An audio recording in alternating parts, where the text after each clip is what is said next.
Yes, hello and welcome and good afternoon. Thank you for joining Necole team for the Build Your Leadership Skills a Month at a Time.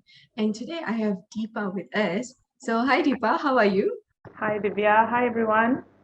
All right, okay. So, instead of me going on about where Deepa is from, what she has done, what are her experiences, I'm just going to let her uh, introduce herself. And once she has introduced herself, we'll watch a very short clip from the Necole team, and then we will jump into the webinar with Deepa.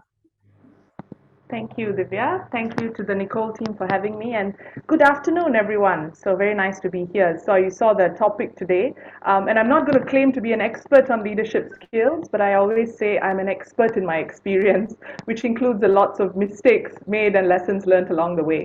So hopefully today I can share some things with you. And my background is really I did psychology as a background, and then I did corporate HR for about 23 years in four different industries. You'll see a bit about that later in the slides itself, so I won't take too much time with that. And then over the last 5 to 6 years, I've had the opportunity to work with many other companies, including SMEs and some multinationals as well, and continue to hone both my leadership skills, HR skills at the same time. So overall, 29 years of work experience, and looking forward to sharing some of those lessons along the way. Thanks, Deepa. Thank you so much. And I believe all of us are very excited to see what you have to share with us today. So before that happens, we'll be watching a short clip from Necole.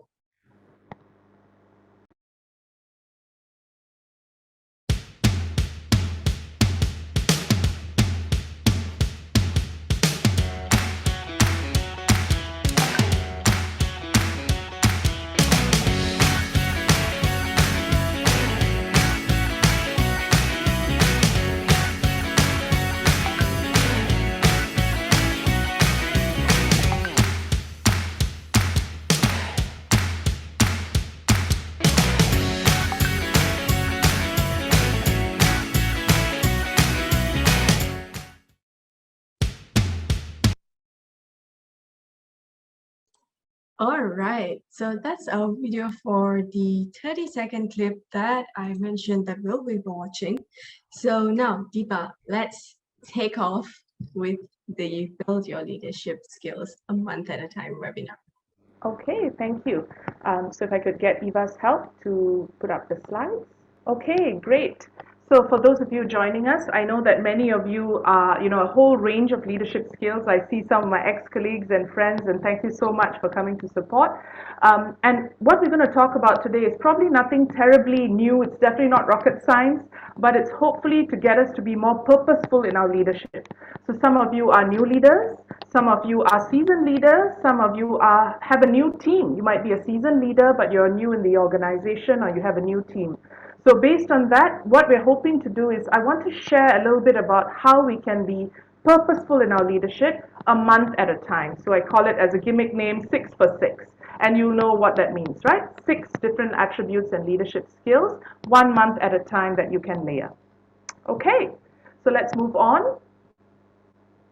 And I love this quote because for those of you who may know, some of you are millennials and Gen Ys with us. Jack Welch is a very well-known leader from General Electric from before.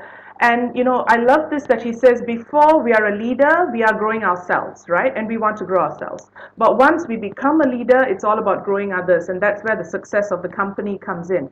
And that's really what he talks about. And hopefully we can get better at doing that and grow our teams together.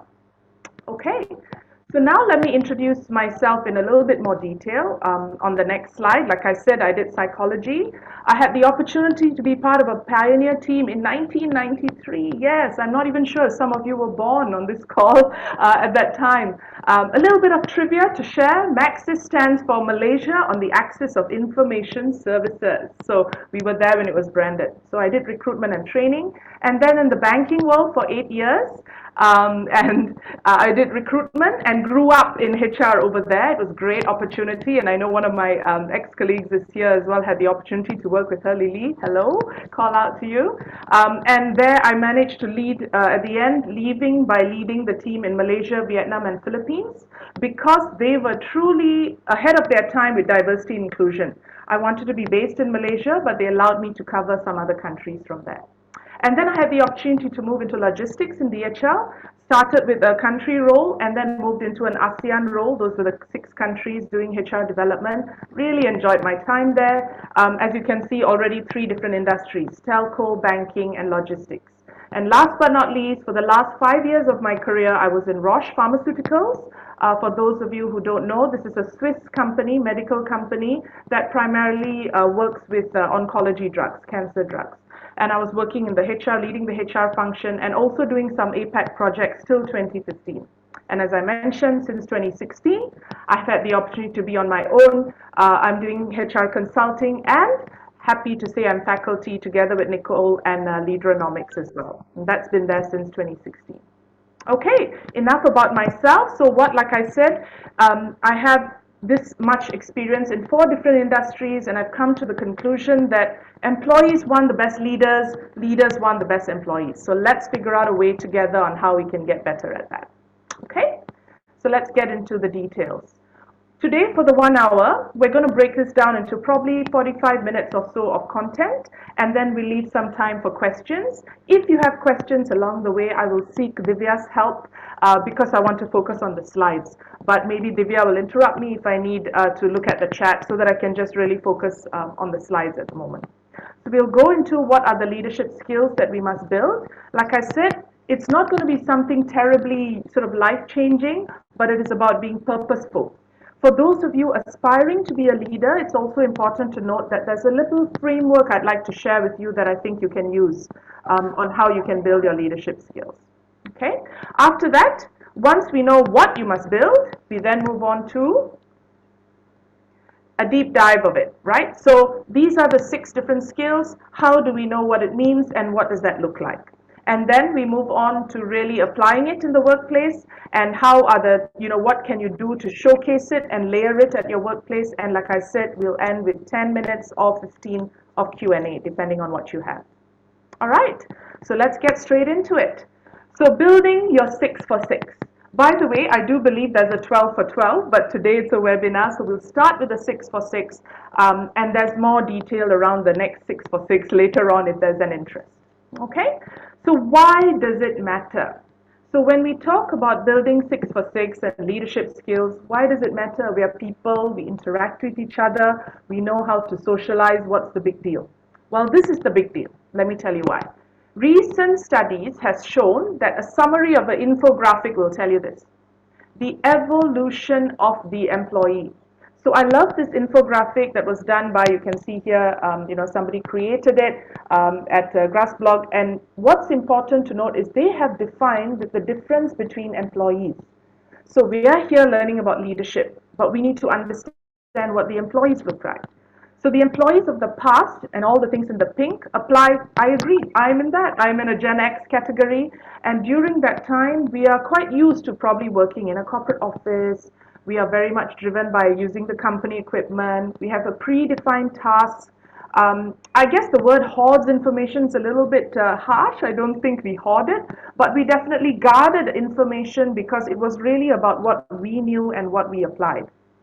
And again, depending on the type of leader, I wouldn't say it's so much a no voice, but we were employees and there were leaders. There was a clear distinction, so to speak, between the roles of an employee versus a leader. So at that time, that is what was happening. And let's look at today, the future. One key difference, and for those of you who've been reading what's happening on the research of the evolution of employees, the Great Resignation. We talk about the Great Resignation. Well, a lot of things that were hygiene factors in the past have today become a motivational factor. An example is pre-COVID, as we know, none of us probably would have really thought about this option of 40-50% of companies doing a 3-2 work from home and office or work from anywhere and flexi hours. That was all very much a differentiating factor in the past. It was not a hygiene factor. But as companies go back to the workplace, I think it's really important to note that we're going to get more and more pressure as leaders to figure out a way to have this flexibility and make sure we evolve with the times. Okay? The two main things that I've circled here, which is important, and it says the Gen Y and millennials really want a lot more of this. Okay, you want to work from any time, you want to use your device, create your own career ladder. Dare I say, we're no longer looking at, used to say corporate career ladder. I believe today it's about experience maps. Okay, that's a different topic for another day. But you're not looking for a career ladder to move up one step at a time. You're looking for experience maps. Why? Because experience says you get things from the outside, and a map is how you can chart your own course. Okay? The two main differences, which is why we as leaders have to be purposeful, is employees today want to focus on output. Please don't ask your team members, show me what you're doing. What does the process look like? I want to know what you're doing Monday to Wednesday. Those days are gone. Show me the money. Show me the results. Show me the quality of what you're doing. All right. And then finally, of course, anyone can become a leader. Today, anyone can become an informal leader, and you can be a project leader, you can be a team leader. You don't have to be a formal supervisor with a title. So that's where this is coming from. Okay. So let's go into the meat now. So what are the key elements of 6 for 6? I'd like to suggest there are three main components. So this is a framework that those of you who are starting out in a leadership journey or even at middle management, you know this already, you do this already. I'm not saying you don't, but let's try and find a framework to put this together in a very simple manner. The first thing is the thought leadership, and thoughts are in your mind, right? So it's about what's in your brain, and really in terms of your ability to translate that to your team members. And if you think about it, all of us were new employees at one stage in a new company. When you went for the interview, you have no idea who your boss is, what he or she is like. All you're going on is, this person boleh pakai or not. That's really what we're talking about. And that is the thought leadership. It is the perception or the impression that this leader gave you at the interview. So as a start, the leader must ensure you're showing the right and having the right level of thought leadership. Okay? Next, what you need to have is also something that goes to the heart of you individually, which is your individual leadership. Who are you as a person? So once the employee has joined the organization, they know what you sort of stand for. Maybe in your mind they get an idea whether you are, boleh pakai or not, as they say. But then it becomes, who are you as an individual, and role modeling and so on. And finally, the last one, which all of us do as leaders, we need to connect with our people. You need to have people leadership. So for the rest of this afternoon, we're going to focus on these three elements. And what I'm trying to suggest here is, in the spirit of being purposeful leaders, each one of these elements have two different attributes. And so if you are showing these two attributes, 2 times 3, you get your 6 for 6. Okay? So that's what we're talking about today. If I can just move on. Yeah, so every third has 2. Okay? So the leadership attributes in 6 for 6, think about it as your tip. This is what you need to be. For those of us who are a little more seasoned, dare I say, it's an easy way to think about being in tip-top condition. So what is a tip-top condition? Making sure you have your thought leadership, individual leadership, and people leadership. The thought leadership will give you what's known as credibility. So do you have knowledge and do you have competence? So those are the things we get from your business credibility. Do I want to work with that sort of a leader? Does he or she have sufficient credibility in terms of knowledge and competence? We'll deep dive this in further detail. And that, I would suggest, like I said, that's what you know when you join the company or you join your team and so on. So in month 1 and 2, I'd like to suggest, or in wherever you are, when you start in a new leadership role, build on showing your knowledge and competence right away in month 1 and 2, because that's the baseline I'd like to offer, right, or suggest. Then comes your individual leadership, and this is about your reliability. Do you have integrity? Loaded question, right? Loaded statement. Do you have integrity as a leader? And do you have discipline? Remember, employees work for you as an individual. So they see you and they want to know, can I trust the person? Are you reliable? Do you have integrity, discipline? And last but not least, of course, is relatability. You are a social animal. People are social animals. They want to be able to relate to the different individuals. And so Knowledge, competence, integrity, discipline, and of course for people, it's about whether you can coach your team because they are working with you, for you. Actually, they don't work for you. They work with you, they work for the organization, just like everyone does, okay? So do you coach them? Do you communicate them? So now we're going to start looking at all these details in a little bit more rigor and to find out, like I said earlier, how can you showcase this at the workplace? How can you layer it at the workplace? Okay, so let's move on. So let's start with thought leadership. I love this little saying that I found. Again, John C. Maxwell is one of the leadership gurus. You may know there are quite a few books written by him. And what he says is credibility is a leader's currency. I love this. With it, he or she is solvent. Huh? So you have money to play with, money, leadership money to play with if you have credibility. But without that, gone case lah. You're bankrupt, okay? So you really can't start from anywhere if you don't have credibility. That is your first level or first layer of month 1 and 2 or level 1 and 2 that you want to focus on. So how do we do that? Let's talk a little bit about that. So remember, thought leadership has two elements, the knowledge part and the competence. And very simply put, for those of you who want to know, knowledge is what to do at work. Okay, what you know, right? But we're talking about the workplace. So knowledge is a leader who knows what to do. But competence is a leader who knows then how to do it. So as an example, if you think about driving, we all had to go through theory, right? For driving, yes. So that's the first thing that you need to learn. So as a leader, are you able to showcase that you understand the theories, the concepts? Are you able to plan a vision or a strategy for your team? Are you able to do goal setting, right? So these are basic elements of showing that you know what to do with your team. And prioritization. I have a little hack for prioritization I'll be sharing shortly, but I think that's a big element where employees look to the leaders to say, can he or she help me deciding what to do? And the leader must first know what to do before you can do that with the team. Then comes your how to do. So theory is all well and good. We all know lecturers, whether or teachers in school who had so much smarts, right? But for some reason they can't communicate it with us. Similarly, at the workplace, you need to have the theory, but you must be able to put it in action.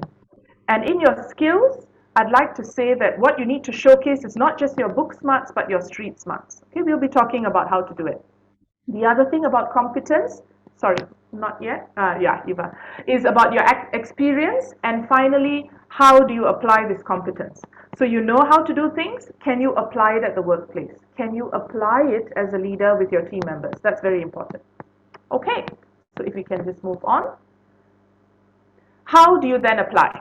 So for knowledge, remember we said it's about theory, it's about concepts, about vision, strategy, all these lovely chunky words we hear about. But there are actually some basic ways to apply it. Okay? And here are some simple tools or tricks that I found are really useful. The first and foremost needs no introduction. Read and learn more.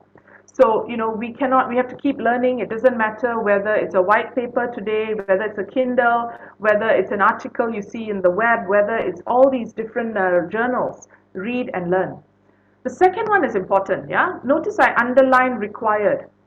You don't need to know all areas of work. In fact, that itself is a skill, knowing that you should only know the required areas of work.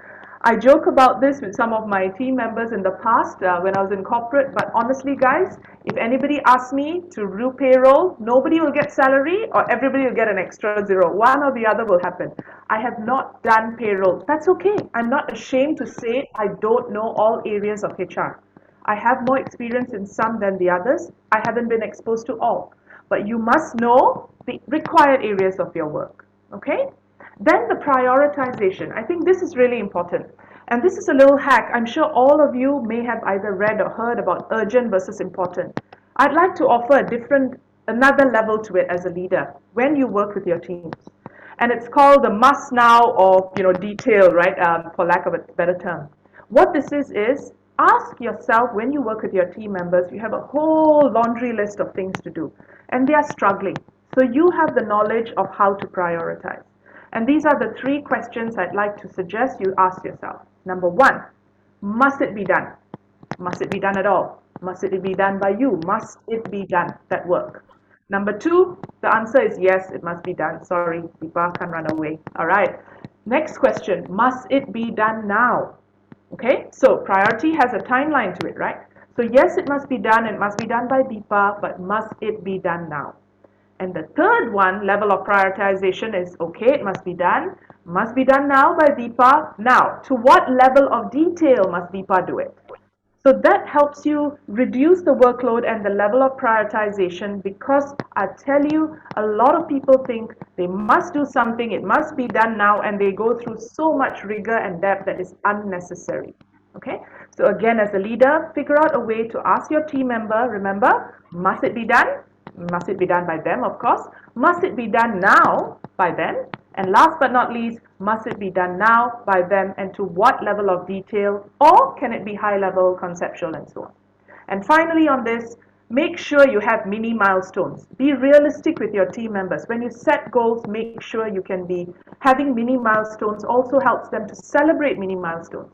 Right? Some of you work on projects that take a long gestation period. It might take 9 months before you see the end result. Alamak, to sit there and wait for that is so difficult. So break it up into monthly or quarterly mini milestones. Again, some of you do this. I'm just suggesting be more purposeful when you do it. The second one, of course, remember, if knowing what to do is important, how to do it is even more important.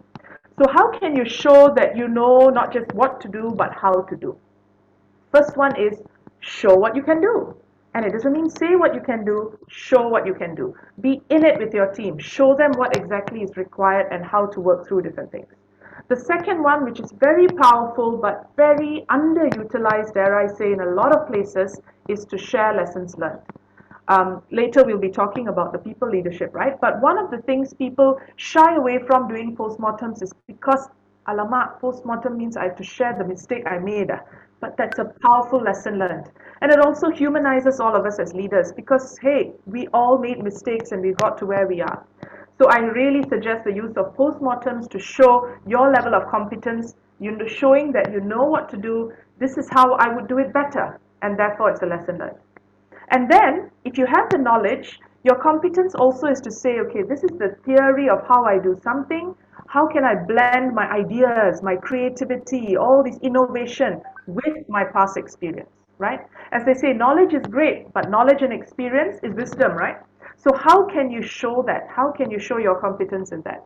And last but not least, doesn't need any explanation, continuous experimentation. As a thought leader, you must always be open to experiment, and then guess what? Experiment some more, okay? And that really shows that you're able to be confident in your thought leadership.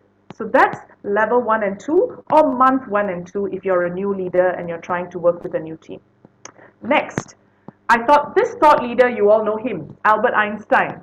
But I thought it was fabulous what he said. If you cannot explain it simply enough, you don't understand it well enough. And I thought that was fabulous, because what he's trying to say is, please don't try and impress your team members with all these bombastic words and terror ways of doing things. Let's just keep it simple, explain it simply enough, and then your teams can do something with the information you've shared. Remember, you've done knowledge, you've done competence, but make sure you share it in a simple enough manner. Okay, so let's move on. We've done thought leadership. So the second level, remember, is individual leadership. And this is around how you are able to anchor your reliability. So the first one was credibility. Boleh pakai or not? That is credibility. So I know my leader is good. He or she has knowledge. He or she has competence. Now we move to reliability. And look here what it says. Creativity isn't worth a thing if it isn't served with an equal amount of reliability. So some people are overly creative and so on and so forth. That's great. But if you're too smart and all you're doing is showing your knowledge and competence, and you're not reliable in repeating things that need to be done, then you're not somebody whom they can rely on. Your team needs somebody who they can be reliant on. Okay? So what does this look like? Let's look at that. The next one is, so under reliability, we have two main areas. And this is my personal favorite definition of integrity.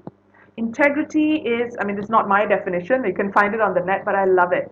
Somebody who does what is right when nobody is looking, right? So it's not the person who says, oops, sorry, when they get caught. It's somebody who really does things that is right even when nobody else is looking. That's integrity. The second one is discipline. And here, if you want to be reliable, people need to know you have integrity and that you are a disciplined individual. So you, of course, we all work in an organization where your teams have to deliver results. But do you yourself maintain high personal standards? Okay, that's really, really important. So these are the two elements. And what are the components of that? Integrity, you have a few things here. First one, you have role modeling. Do you practice what you preach? Right? I love this. It's almost a funny quote, but I love it. It says, "Practice what you preach. Otherwise, please change your speech."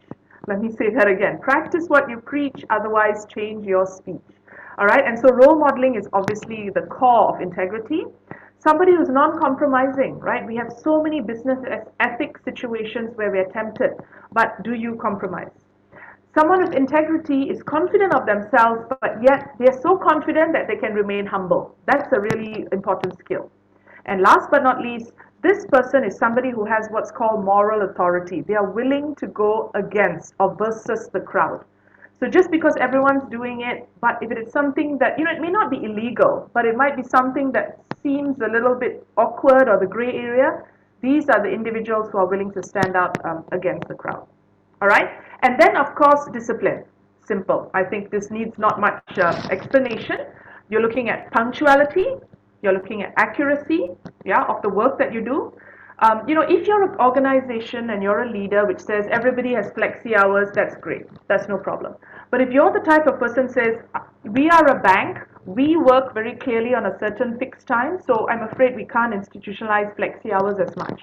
So everybody in at 9 every day, and that means everyone should be in by 8:55 or something, whatever you have your standards. But you yourself don't hold yourself to those standards, it becomes really difficult. So you have to be authentic and remember, have that integrity to showcase the discipline. So it's almost a combination. Punctuality, accuracy in the work you do, reliability, back to that, yeah, you're anchoring reliable. Are you somebody people can depend on? And finally, standardization. So if you are a disciplined individual, the way you do one thing with the discipline should be the way you do everything. Meetings need to start on time. So we have a standardized idea that if people are going to be more than 2 minutes late, please make sure you've notified anyone in the room before that. So these are little things that you can do as leaders and make sure that you role model it. So what does that look like? How can we apply this? All right, let's move on. Warren Buffett, again another financial guru, says, looking for people, right, at the workplace, we look for three qualities: integrity, intelligence, and energy. They don't have the first, the other two will kill you. It's almost funny, haha, but not. Because imagine if somebody had no integrity or morals or whatever you want to call it. They are so smart and they're so dynamic, so enthusiastic, and so energetic, they will drive you mad because you'll be doing all the wrong things with a very smart person full of energy. So I think this is a very good saying for us to remember the importance of integrity. Okay? So let's talk about how we can do that. Let's go into some hacks. For integrity, again, there are two main things. We talked about role modeling. One of the things you can do is called writing right. All right, we'll talk about that. And how do you non-compromise and be in the in crowd? So what does integrity look like in action? If I could have the next slide, please. Yeah. So today, not everything is face-to-face. So when I say right, I mean when you say you're going to do what you say, you've got to do what you write as well. Because so much communication today where people sort of, set standards, SOPs, even rules and policies are written. But if we write it out and you don't have the opportunity, whether it's COVID or otherwise, to really speak it out or say it, you must make sure you do what you say or what you write always. Second one is you don't always need to you can't take the easy way out. So sometimes it's really about doing something that's difficult. It's much faster way of doing something, but the easy way out is not necessarily the best way out for integrity. Are you willing to be disliked or unpopular? A lot of people feel this is a problem because they really want to be in the liked circle, the popular circle. And standing out from a crowd or role modeling sometimes will get you some unpopular votes, right? But leadership is not a popularity contest. So again, you must be willing to do that. And last but not least, something very important and telling, and I put a little asterisk there because I want us to think about this. As professionals, as leaders in the workplace, we have integrity. We have a professional circle. But sometimes we know that not everyone in our professional circle has the same level of integrity. And so you might need to make a tough choice by having a different professional versus personal circle. And there are people like that. They are very professional at work with everyone around them, but some colleagues may not be their choice of a personal contact or friends. Okay, nothing wrong with that. You may need to again stand out because of that.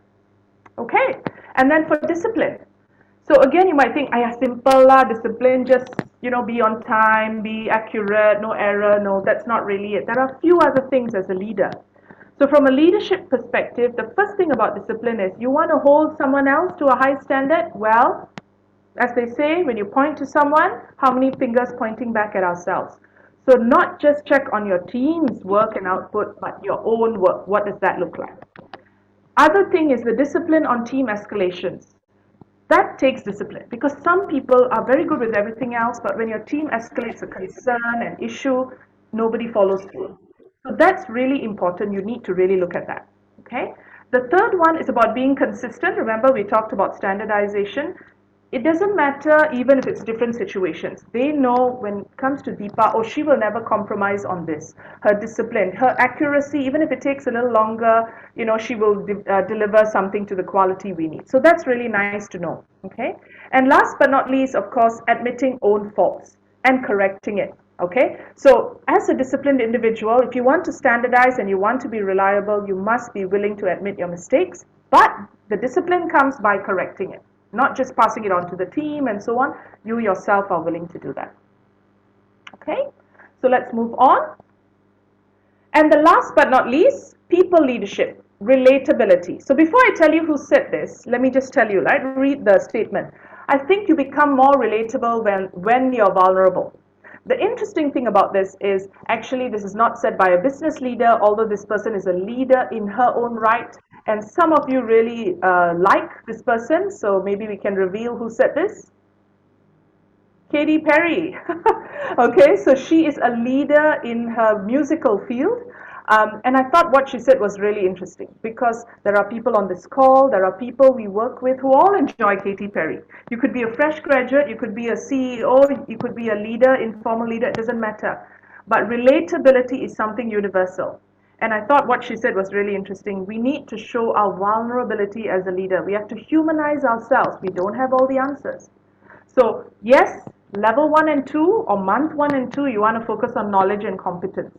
Then you want to focus on your individual leadership. You want to focus on showing your integrity and your discipline. But to anchor it all together, you want to be relatable. And so for this, you want to really work on people leadership. Okay? So what does that entail? Let's have a look at that. Two main areas. Number one, of course, as a leader, you need to coach your team. You cannot get anywhere without your team because as a leader, you work on these things together. So you want to focus on how you develop your team to achieve excellence. Very simple. Training, do you provide guidance, do you conduct feedback and reviews, and of course, when you coach your team, you need to provide recognition. Okay? So all that talks about relatability. Now, when it comes to communication, again, you notice I underlined active listening. What that means is, two things. One is a lot of leaders say, oh, they listen, my team can talk to me anytime I listen. But we have situations where all of us, myself included, are distracted and our team member comes to see us and we are talking to them, and I'm just going to demo this for a minute if I may. And actually you're like, yeah, you're looking at your phone and then you're saying, yeah, talk to me, yeah, I'm listening. Please carry on. You're not. So you're not actively listening to their needs. Okay? And then making sure, not just listening, but understanding. So what you heard versus what is understood can be two different things if you don't check back for that. So how do you do that? Make sure you apply the right tools or the mode. Make sure you can customize your style. As a leader, you cannot say, oh, that's just me. You all have to figure out how to deal with me because this is my preferred communication style. Sad to say there are situations like that. We have to pivot. We have to change our style. Okay? We also have to respond. Part of communication is not just two-way communication when you want it, but sometimes it's reactive. So you have to respond. And finally, of course, you want to make sure you can influence for action. So communication mode the communication preferred style and content of what you discuss or share or write, you want it to influence for some sort of desired action. All right, so let's move on. And how do you do that? So for coaching, we talked about all these elements. Let's talk about how you can show more, build on it or act on it in coaching. Yeah, can I have the update, please? The show, tell, refer, watch, empower. That to me is the cycle of coaching before you finally get a qualified, skilled, ready to perform type individual. So when the employee joins, you would do a show and tell, right? To teach them what needs to be done. Back to remember the knowledge element of having and competence. So you want to start off by showing and telling your team member what needs to be done. Then you give them material or an employee or a colleague to refer to. Could be a team leader, could be a mentor, could be a buddy system. And then you watch them. So it's still in a safety net. So you coach them by all the first three are within a safety net where they cannot make a mistake, or if they do, you're there to catch them. And finally, you delegate or you empower them, you let them go on their own.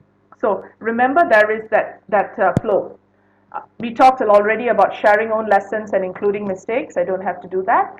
The third one is two-way feedback and just in time. In case you're not aware of JIT, it's just in time application to act on it.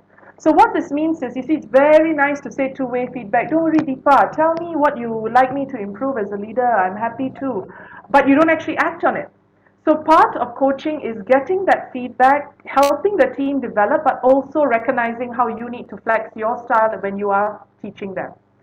And last but not least, recognizing your team's growth and development. Okay, so you put that all together, you coach your team well. And then comes communication. Now, scale a message. What is a scale? A scale has numbers, right, from 1 to 10. So 10 being high or 1 being low. You need to scale your messages. A lot of times people use a similar mode of communication or a similar message. You know, it's like an email to the whole company. Yeah, but if you have the junior most member and the senior most member who can understand that message, great. Okay, likewise, you need to scale it depending on the presentation. So if you know you're presenting to senior management team, you probably do something in 5 slides. But if you're presenting to your team members all the way down to the first level higher, you probably need 25 slides to explain the same level of detail. So scale your messages, whether it's verbal or written. Using the right mode. So don't use your own preference. Make sure you're using the preferred mode that applies to the audience. Okay, respond with sincerity. And I say outside process means you've got appraisal la, you've got IDP la, you've got probation review. That's great, but you must communicate with your team members even outside those formal processes and do it sincerely. And last but not least, as always, not just sharing lessons, but admit. The more we show vulnerability, the more relatable we are. Remember, people leadership increases relatability. Okay, so if we look at that, to close it off, I wanted to show how, some leaders I've worked with or how I've seen this being applied in a workplace scenario. Okay, and this is the situation one. I've used this example because it's something that many people are facing now. The team has several resignations, it's a heavy workload, targets are still, of course, as aggressive as ever. The team is struggling to cope and you want to deliver the results and support your team. Okay, so you want to deliver business results, but you want to support the team. So what can you do from a thought leadership? Let's have a look. All right, so thought leadership, the first thing you need to do is remember the whole knowledge and competence area. Have a look at the goals. Have a look at the priorities. You've already lost so many team members, right? And the current team is stretched. Consider what areas can be postponed. Consider what areas can be changed. You as a leader need to help your team do this. This is not something you straight away pass on to your team. You need to show that you're providing the thought leadership. Next comes the individual leadership. And what must you do here? This is a tough one. If you ask me, a lot of the time, number 1 and number 3, you will see most people do. But the second one takes a little bit more of the guts, right? You must be willing to speak up to seniors and share the risk of not changing. So if you don't revisit goals and priorities, what's going to happen?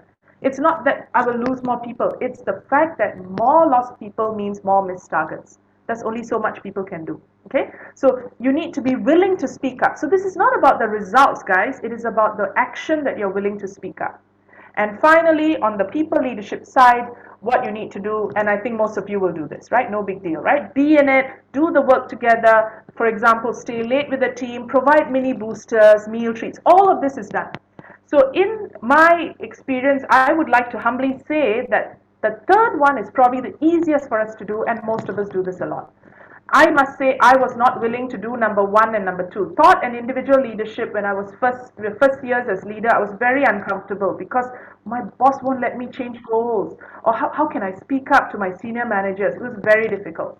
But if you want to move up the leadership journey, you really need to look at this in totality. Okay, second situation. Your team has a mix of new and seasoned team members, as most of us do, right? So some people are new hires, some people have been there. Now the company has introduced changes to systems and processes. Oh my goodness, we just got everything in place and now the company wants us to change processes. How does everyone learn existing processes, because we're still doing it, and also have new methods in place? So the first way, again, with thought leadership, segregate the work. Remember the goal setting, the prioritization, knowing what to do, even if you don't know everything. But how do you segregate the work? You must prioritize by time period. So for example, maybe the work for the new people looks different from the more seasoned team members. A mistake I used to do was thinking, and I'll say this carefully so you can get it. I used to think that fair leadership is treating everybody equally. Okay, shame on me for thinking that fair leadership is treating everyone equally. Now I realize fair leadership and the right leadership is treating everybody differently because everyone goes through different journeys. Okay? And then you need to ensure the team vision for success is clear because there are new systems in place. How do I make sure everything is going to be successful? The next one, an individual. Make sure you undergo the changes to appreciate the challenges. So don't go and sit, guys, you'll handle the new system changes, okay, you keep updates to me. No, you have to be in it.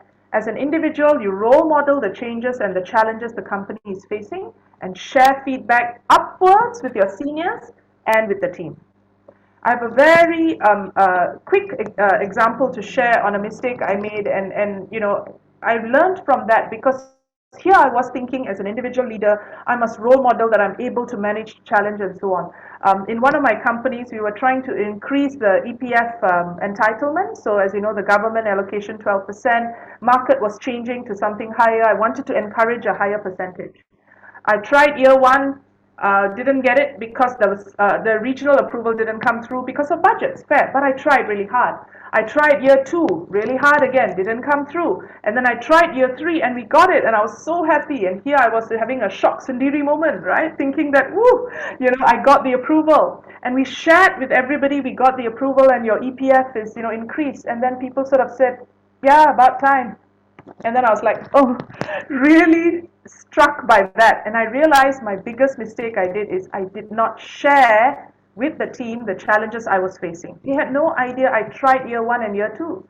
If I had shared that and showed that I was trying to role model and do what's necessary for them, that they would have appreciated that better. But so now, please guys, for those of you who go through challenges or even you don't get something or you think it's a failure, please share this because people just want to know that you go through it for them.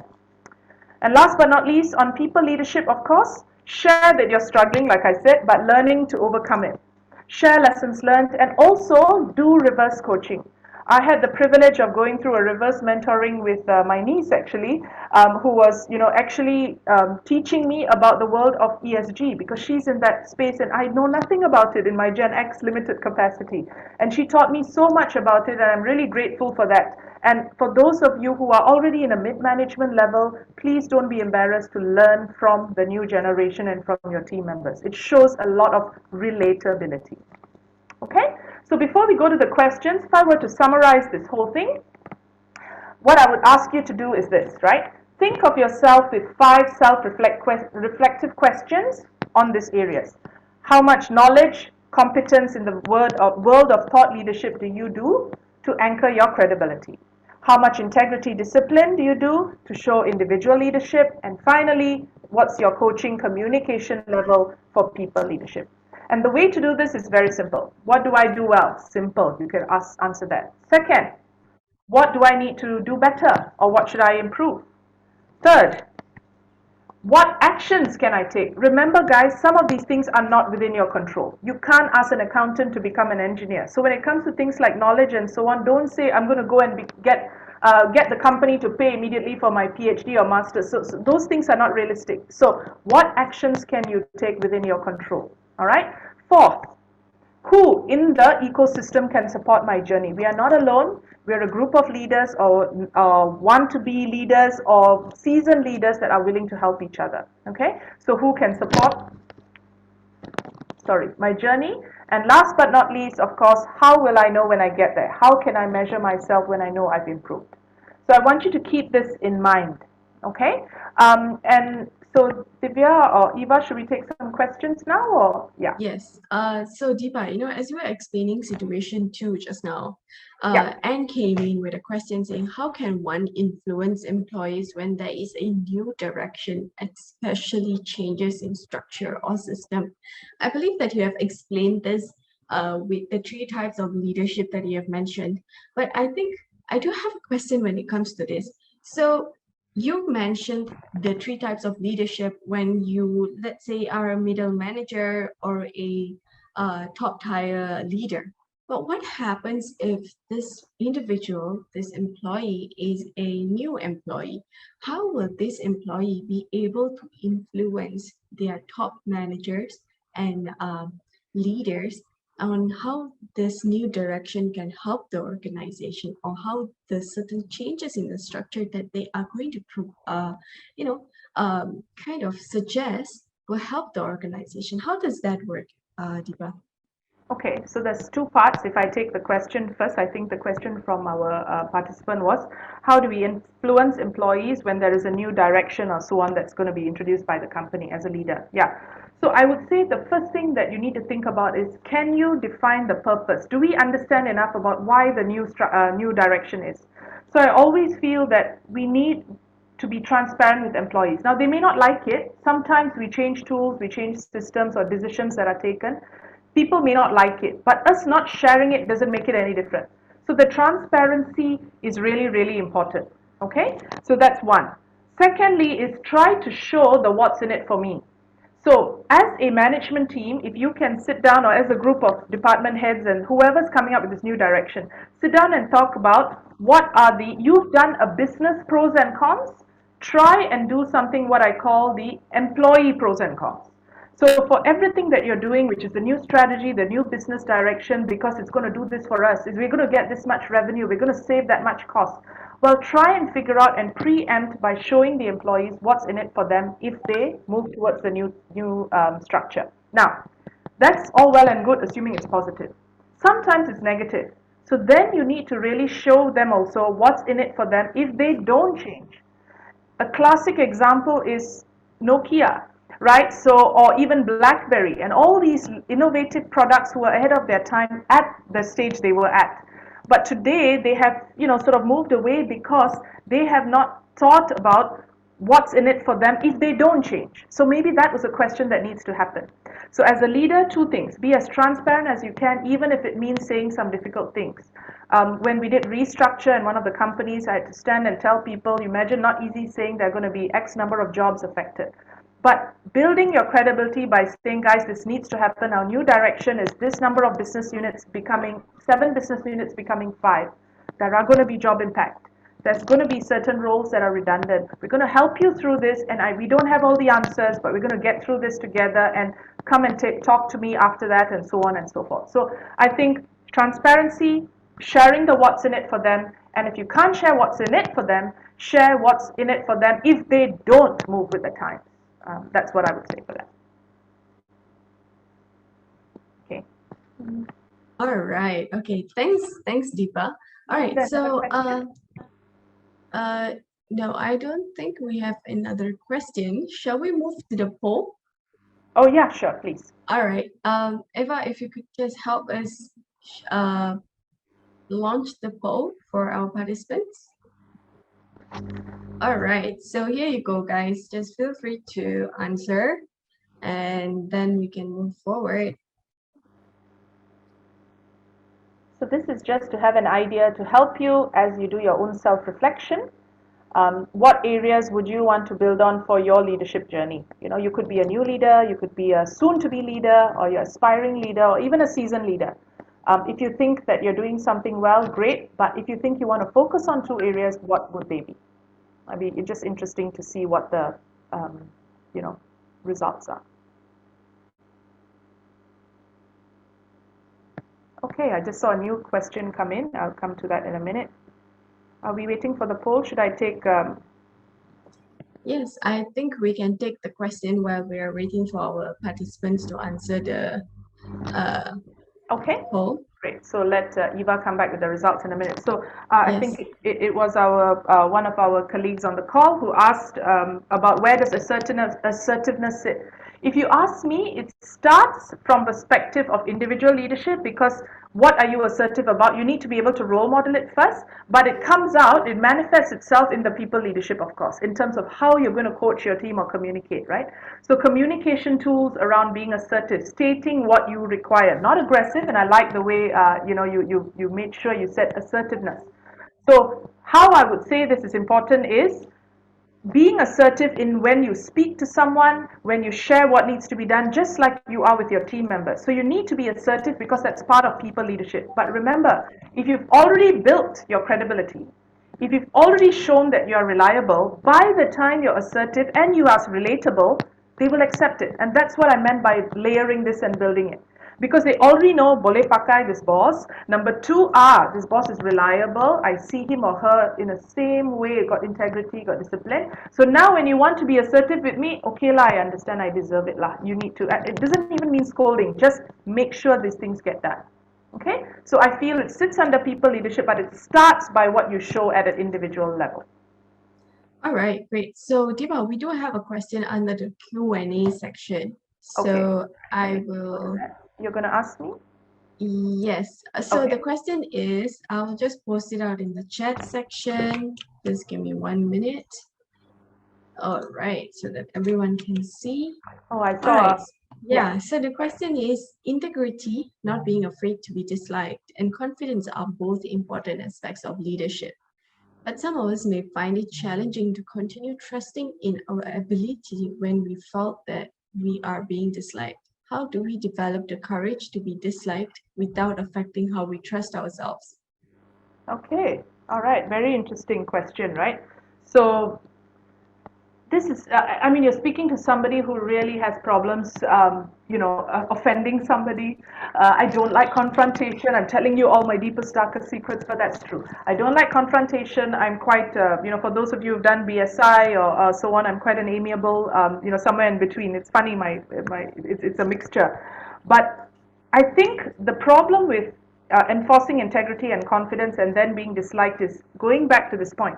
If you do it from a reliability factor, you're doing it because you can share the purpose of what you are showing your integrity in and what you're being confident about. You're not talking about the individual, you're not talking about yourself, you're talking about the matter. For example, business ethics, under the table money, and we're all in different businesses, and we know some of us have been in businesses where there's so much temptation for that and there's so much need for it in the industry. So the question really is going to be here, how are you able to be comfortable with yourself? Now, that's a different topic for another day. But what I want to say is how you talk about being comfortable yourself is your own sense of well being. But how you can show that with the team members is talk about the purpose of what you are standing up for. What are you convicted about for the integrity? What are you confident about in terms of the purpose? Guys, this is the reason we can't do the business with this particular supplier, because they want this, and this is what's going to happen in the long term. We are going to get a reputation. Go in to explain the purpose behind your stance, your conviction. Again, if they think you're credible, if they think you're reliable, and you are really practicing what you preach, they'll accept it. Will they like it? No. Will others like it? No.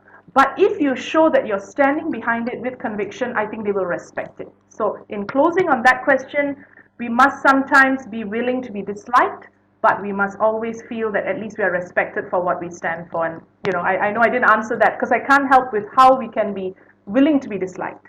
I go through that struggle myself, I must very openly admit. All right. Okay. So before we look into Sashi's question, I believe the poll results can be shared right now. So Eva, Please share the results. Thank you. Ah, All okay. right. Good. All right. I'm glad nobody chose integrity. Fabulous. Everybody here is good people with integrity, yeah? But you're right. So knowledge, competence, coaching. Okay, the good news, guys, is as you saw, knowledge and competence you can build over time. Coaching and communication, part of your role as leaders, I think you'll get better with time. Communication, there's so many things in there. Is a book as well that I would, what do you call that, suggest that you read. For those of you who might think communication is not me because I'm an introvert, it's called Quiet, and the book is something that talks about the power of, the difficulty, challenges of being an introvert in a world that won't stop talking. Okay, it's a powerful read. It's called Quiet. So for those of you who might be introverts and struggle with communication, coaching, guys, I think it gets better with time, and knowledge and competence you can do something about. All right, and glad to see again that most people feel they are quite disciplined in what they want to do. All right, All and you had right. another question, right, Divya? Yes. All right. So the next question is, Deepa, do you think there's such a thing as too much vulnerability to the point that it shakes the confidence of the team in the leader? Ah, okay. Yeah, I wouldn't say there's too much vulnerability, but I think there's too much sharing, too much oversharing. So if you are vulnerable to the point where everything also you're like, oh my goodness, my boss has this, and you're sharing all your moments of weakness, you don't want to look harassed. You want to look like, yes, you've got a lot of work to do. Yes, you're going through struggles, you're going through, but if every single moment of time you're showing how you're going to sort of, collapse under pressure, that's probably not something that's going to do too well with credibility. However, you need to share your vulnerability when you can show a learning from it. So if you went through a moment of weakness, you are vulnerable enough to show what you did as a mistake or something you missed, an error, a judgment thing that you did that was wrong, but you learned from it and your team can learn from it. I think that is a powerful way of turning vulnerability into a learning moment. But don't All right. overshare. Okay. So there's difference between oversharing and being vulnerable. Yes. And that's it. All right. Okay. So don't overshare so that you don't look like you got harassed with work.